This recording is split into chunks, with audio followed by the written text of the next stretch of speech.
Hi everyone, welcome to an academy. I am Paras Chitkara and in this video we will be discussing हमारा अगले 6 महीने का क्या road map होना चाहिए फॉर प्रीलिम्स 2025। क्या हमारे लिए 6 महीने सफिशिएंट है? आई नो सबके मन में अभी डाउट्स चल रहे होंगे, हम सब डिलेमा में होंगे, सेल्फ डाउट भी रहता है कि क्या यार 6 महीने में किया जा सकता है? So answer is yes, a big yes, it is possible, it is doable. Trust me, बहुत ही आसान तरीका है एंड 6 महीने are more than enough if you are targeting prelims 2025। अब इसे करना कैसे है, हमें कैसे अपने आगे के 6 महीने प्लान करने हैं, सब उस पर डिपेंड करेगा। क्या हमारी अप्रोच रहनी चाहिए और क्या हमें स्ट्रैटेजी फॉलो करनी चाहिए नेक्स्ट 6 महीने के लिए, ताकि हम प्रीलिम्स 2025 ईजिली क्लियर कर सकें। Alright, so let us jump into it and see कि हमारा 6 महीने के लिए क्या रोड मैप होना चाहिए। कंसिडरिंग हम अभी स्टार्ट कर रहे हैं नवंबर से, हमारा प्रीलिम्स है इस बार का 2025 का मई में। ऑलराइट, तो अब हमें क्या करना है, हमें स्मार्टली आगे के 6 महीने प्लान करने हैं। अभी मैंने ऑलरेडी तुम लोगों को बता दिया कि कैसे अपना टाइम टेबल बनाना है। अब उस टाइम टेबल के बेसिस पर तुम्हें क्या करना है, सबसे पहले हमें देखने हैं प्रायोरिटी एरियाज। अब ये प्रायोरिटी एरियाज कौन से हैं? ये प्रायोरिटी एरियाज वो हैं कि जिससे हर साल प्रीलिम्स में सबसे ज्यादा क्वेश्चंस पूछे जाते हैं। अगर मैं ये 4 मिला दूं तो रफली अगर कहें तो मोर दैन 50%, यानी कि अराउंड 50 टू 60 क्वेश्चंस आपके इन सबको मिलाकर आएंगे ही आएंगे। ठीक है, अगर इसमें फिर बाकी ये इन्वायरमेंट साइंस एंड टेक जोड़ दें तो रफली हमारा 70-80 क्वेश्चंस हो जाते हैं। ऑलराइट, बाकी कुछ अलग अलग करंट इश्यूज से मिसलेनियस क्वेश्चन रहते हैं, तो ये लगभग हमारा 50 टू 60% बनता है प्रीलिम्स का। तो सबसे पहली हमारी प्रायोरिटी क्या रहनी चाहिए, हमें इस बिग फोर को टारगेट करना है। What we have to do is we have to target this big four. Alright, तो अब इसको करने का तरीका क्या है, क्या हमारी स्ट्रैटेजी होनी चाहिए? तो what you can do is, सबसे पहले पॉलिटी। पॉलिटी से हर साल सिमिलर क्वेश्चंस ही आते हैं, ऑलमोस्ट सिमिलर ही क्वेश्चंस रहते हैं। ठीक है, नंबर ऑफ क्वेश्चंस। तो सबसे पहले पॉलिटी उठाओ, पॉलिटी खत्म करो। मान लो नवंबर का महीना है, पूरा महीना दे दो, 6 दिसंबर तक कर लो, 7 दिसंबर तक कर लो। तो कहने की बात यह है कि नेक्स्ट 30 डेज में और नेक्स्ट 1 मंथ में पूरी पॉलिटी खत्म करो, पूरी लक्ष्मीकांत खत्म करो। और उसके साथ तुम्हें क्या करना है, उसके साथ तुम्हें करने हैं PYQs। Once you have studied it, PYQs करने बहुत बहुत जरूरी है। अभी से मैं बार बार बोल रहा हूँ, सिलेक्शन तुम्हारा प्रीलिम्स में क्लियर करना है तो PYQs करने ही करने हैं। PYQs के बिना it is not possible to clear prelims. ठीक है, तो जब भी कोई भी टॉपिक पढ़ रहे हो, कोई भी सब्जेक्ट पढ़ रहे हो, हमेशा उस सब्जेक्ट को पढ़ने से पहले PYQs देखो, ताकि जब तुम उसे पढ़ने जाओ तब तुम्हें समझ में आए कि हाँ, मुझे ऐसे क्वेश्चंस वहां मिलेंगे और उस तरीके से मुझे पढ़ना है। फिर जब पढ़ लिया तो फिर सारे पॉलिटी के PYQ सॉल्व करो, एटलीस्ट पिछले 10 साल के, एटलीस्ट 10 ईयर्स के PYQ तुम्हें सॉल्व करने ही करने हैं, 2013 से लेकर अभी तक के। ऑलराइट, इफ यू वांट उससे पहले की भी कर सकते हो, कोई भी बुक उठा लेना, मार्केट में बहुत सारी बुक्स आती हैं PYQ की, कोई भी बुक ले लो, उसके बेसिस पर इसे PYQs को सॉल्व करो। ठीक है, फिर ये तुम्हारा हो जाएगा पॉलिटी। अब इसके साथ what you can do is, अगर तुम्हें सेक्शनल टेस्ट भी देना है so you can directly give कोई भी मॉक टेस्ट, कोई भी मॉक टेस्ट दे दो। ठीक है, जिस सब्जेक्ट में तुम्हें वीकनेस लग रही है, अगर तुम्हें लगता है कि तुम्हारा मॉडर्न हिस्ट्री वीक है तो उसका मॉक टेस्ट दे दो उठाकर। ठीक है, इकोनॉमी वीक है तो उसका प्रैक्टिस करना ज्यादा चाहते हो तो उसके लिए डायरेक्टली गिव उसका मॉक टेस्ट।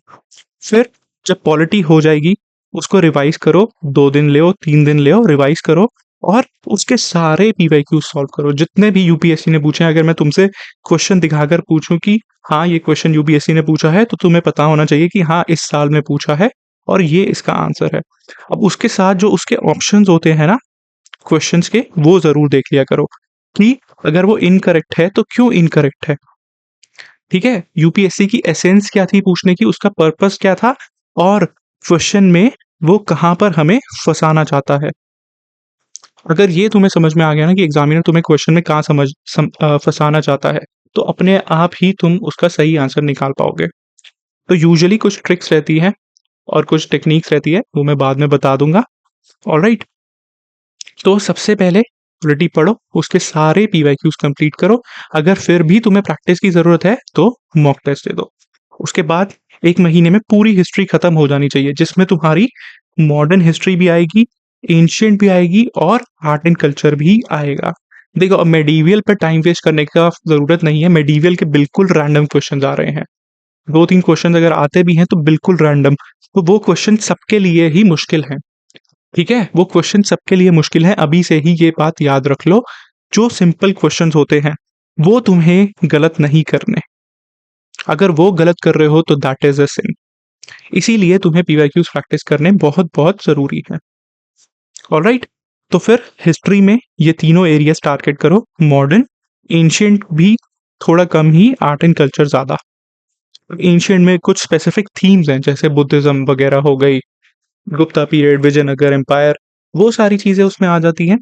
तो कुछ ये हाई प्रायोरिटी थीम्स हैं, बट मॉडर्न तो करनी ही करनी है। अब कुछ लोग कहेंगे कि मॉडर्न की वेटेज कम होती जा रही है, बट यू नेवर नो कि अगले साल वो क्या करेगा, ठीक है? तो जो 5-10 साल का ट्रेंड है, उसके बेसिस पर हमें ये करना ही करना है कंप्लीट।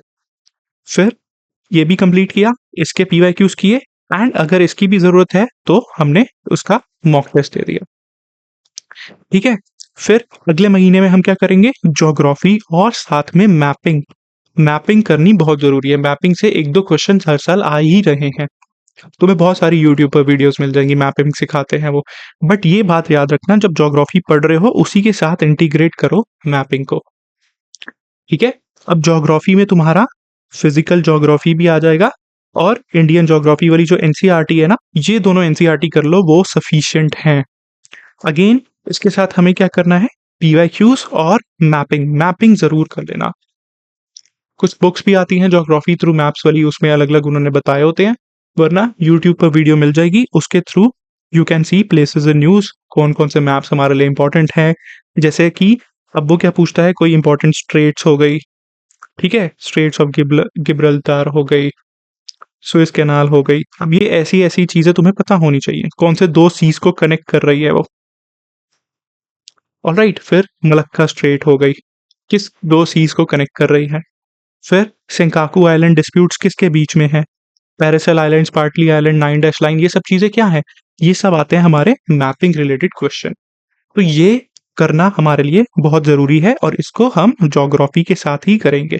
प्लस यूपीएससी ने जिस-जिस रीजन से रिलेटेड पीवाईक्यूज़ पूछे हैं ना, वो ज़रूर कर लेना। जैसे कैस्पियन सी से कौन-सी कंट्रीज़ बॉर्डर शेयर करती हैं, ब्लैक सी से कौन-कौन सी कंट्रीज़ बॉर्डर शेयर करती हैं, टर्की का बॉर्डर किससे शेयर होता है। ये सारी चीज़ें यूपीएससी पूछ चुका है। ऑलराइट, तो इसके हमेशा सबसे पहले साथ में पीवाईक्यूज़ करने ही करने हैं, ये बात अभी से ध्यान रख लो।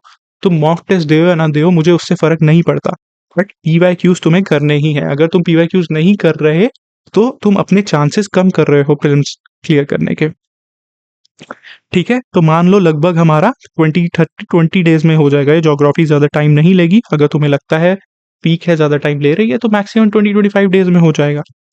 ऑलराइट, फिर उसके बाद हमारा एक आएगा इकोनॉमी का मॉड्यूल। इसको लगभग हमारा 1 मंथ लगेगा। 1 महीने में हमारी पूरी इकोनॉमी खत्म हो जाएगी, ठीक है? और इसके साथ-साथ हमारा पीवाईक्यूज़ भी सॉल्व करने ही करने हैं। अब तुम्हें पता होना चाहिए यूपीएससी कैसे क्वेश्चन पूछ रहा है इकोनॉमी से। इन्फ्लेशन का क्या इम्पैक्ट पड़ता है? रीर, नीर क्या होते हैं? दोनों में क्या डिफरेंस है? पता है तुम लोगों को? Effective exchange rate, nominal GDP क्या होती है? ठीक है? एक्सपोर्ट्स का क्या इम्पैक्ट पड़ रहा है? फिर इसके बाद कुछ जो गवर्नमेंट स्कीम्स अनाउंस होती है ना बजट या इकोनॉमिक सर्वे में, उससे रिलेटेड भी वो चीज़ें पूछता है प्रीलिम्स में। तो इकोनॉमी में हमें ये कंप्लीट करना है और इसको भी देना है 1 महीना एंड अगेन इसके साथ we have to do what? PYQs. PYQs ही गेम चेंजर है प्रीलिम्स के लिए, ये बात अभी से याद रख लो। ठीक है? अगर तुम्हें उसके बाद भी प्रीवाईक्यूज़ तुम सॉल्व नहीं कर पा रहे, तो फिर से जाकर रिवाइज़ कर देखो, क्यों नहीं सॉल्व कर पा रहे, ठीक है? एंड उसके बाद जब ये हो जाए, अगर तुम्हें फिर भी लग रहा है कि मुझे और प्रैक्टिस की ज़रूरत है, तो तुम जाओ और मॉक टेस्ट दो। समझ गए? अब ये बिग 4 तुम्हारा खत्म हो जाना चाहिए मोटा-मोटा फ़रवरी तक। अभी नवंबर चल रहा है, नवंबर, दिसंबर, जैन, फ़ेब, ऑलराइट? तो फ़ेब एंड तक तुम्हें ये चारों बिग 4, इसको याद रख लो, बिग 4 तुम्हें कंप्लीट करना है। इसके सारे पीवाईक्यूज के साथ। ठीक है, अब करंट के पीछे इस टाइम पे ज़्यादा भागने की अभी ज़रूरत नहीं है तुम्हें। तुम पहले अपना स्टैटिक स्ट्रॉन्ग करो। स्टैटिक प्लस पीवाईक्यूज, जो तुम्हारे स्टैटिक है और पीवाईक्यूज हैं, यही तुम्हारा बेस बनाएगा, इसी पे ही फोकस करो। जो करंट के क्वेश्चंस आ रहे हैं वो भी स्टैटिक लिंक्ड ही आते हैं। 2-3 ही क्वेश्चन होंगे जो बिल्कुल करंट फैक्चुअल होंगे। तो हमारी जो बेसिक बुक्स हैं उसको फॉलो करो, बुक लिस्ट में बता दूंगा आने वाली वीडियोस में। ठीक है, प्लस पीवाईक्यूज।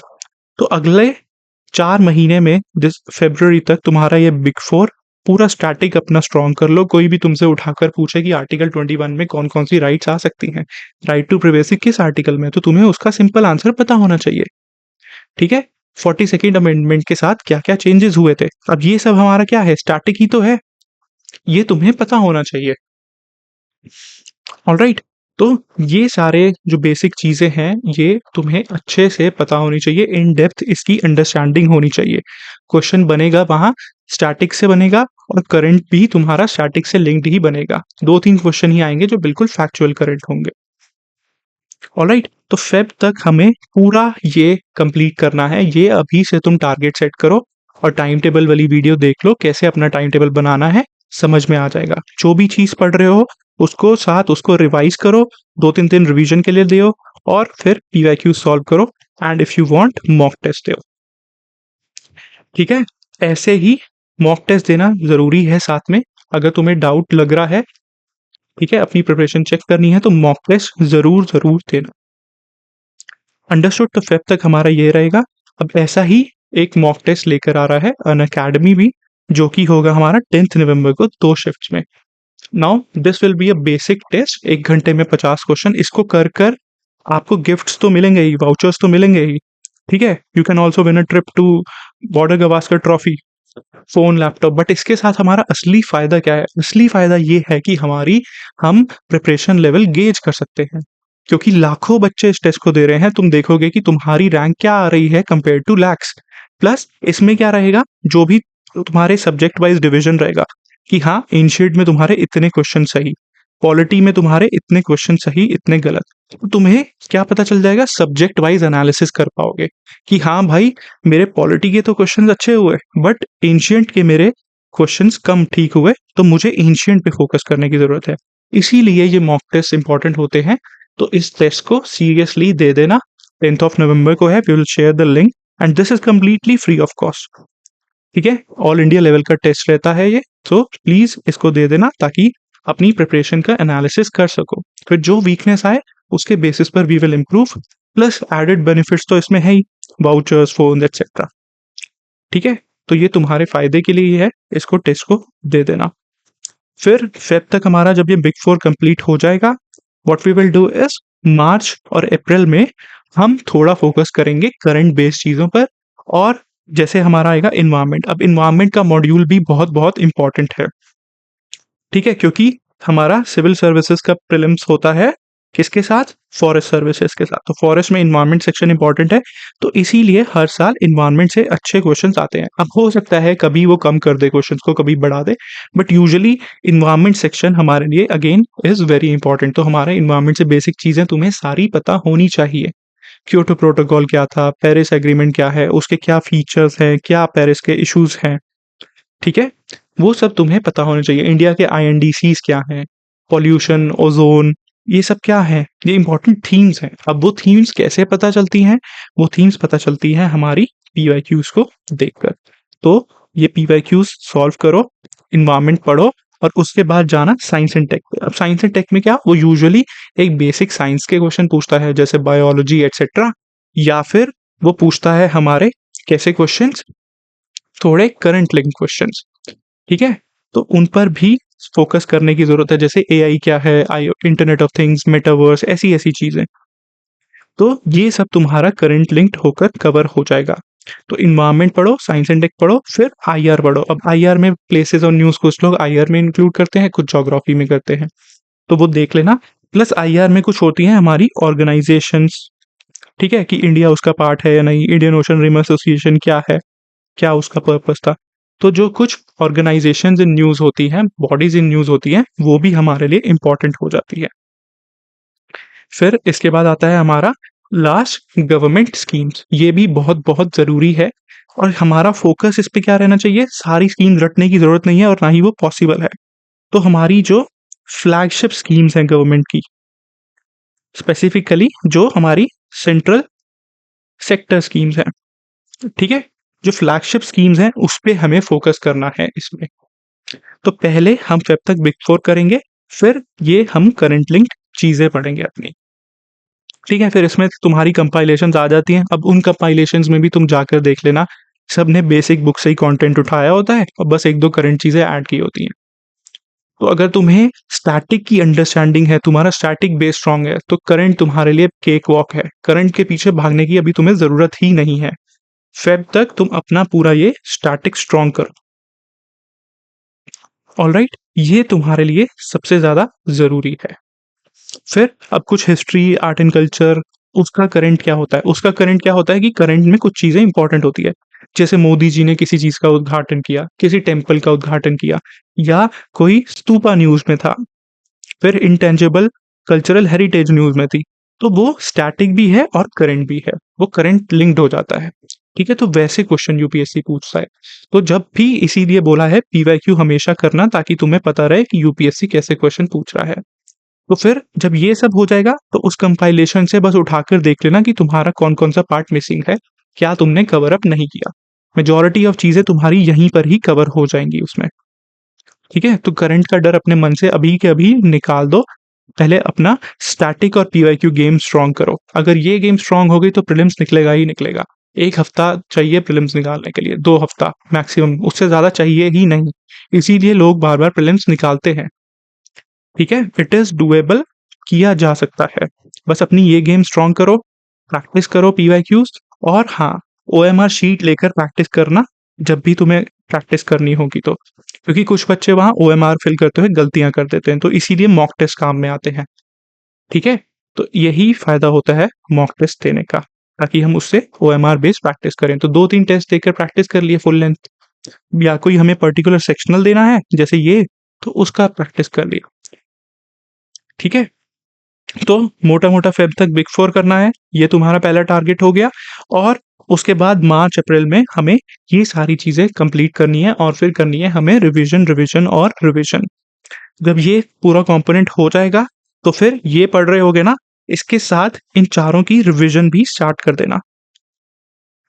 रिविज़न बहुत ज़रूरी है, मैं पहले ही बता रहा हूँ, ठीक है? इन सब की रिविज़न स्टार्ट कर देना, 2-3 राउंड ऑफ रिविज़न कर लो, सफिशिएंट है। पीवाईक्यूज़ के भी 2-3 राउंड कर लो, सफिशिएंट है, हो जाएगा, समझ में आ जाएगा। ठीक है? तो ऐसे यू कैन प्लान अपना अप्रैल तक, उसके बाद तुम्हें फिर मई में हमारा एग्ज़ाम है, 25 का राउंड है, तो तब तक फिर हमें अराउंड 2-3 हफ्ते मिल जाएँगे, तब फिर से जाकर इनको क्विक रिविज़न करो। सबकी क्विक रिविज़न करो, पीवाईक्यूज़ रिवाइज़ करो एंड बिलीव इन योरसेल्फ, अपनी मेहनत पर, अपनी हार्ड वर्क पर भरोसा रखो, अपने आप पर भरोसा रखो। यही सही स्ट्रैटेजी है, इसी स्ट्रैटेजी से प्रीलिम्स निकलता है। ठीक है? तो जस्ट फॉलो दिस एंड अपना टारगेट्स अभी से सेट कर लो, डेडिकेटेडली बैठकर पढ़ लो। अब फेस्टिवल्स वगैरह खत्म हो गए हैं, वापस से पढ़ाई के मोड में आ जाओ। ठीक है? इसके बाद भी if you have any doubt, any query, कुछ भी इश्यू आ रहा है प्रीलिम्स से रिलेटेड, मेन से related, so just let me know in the comments, I will address those issues. ठीक है? एंड ये मॉक टेस्ट जाकर दे देना।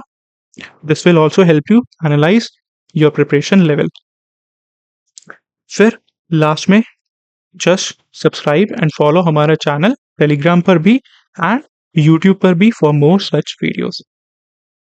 ठीक है? सो अब अच्छे से अपना टाइम प्लान करो। नेक्स्ट 6 मंथ्स का तुम्हें बता दिया क्या अप्रोच रहनी चाहिए। Just follow it and prelims निकल जाएगा। इट इज़ डूएबल, किया जा सकता है, आराम से किया जा सकता है। Just believe in yourself and अच्छे से मेहनत करो, अच्छे से पढ़ाई करो with PYQs. Again and again I am saying with PYQs ही करना है इसको। ठीक है? So alright, this is it for this video. All the best to you and have a great day.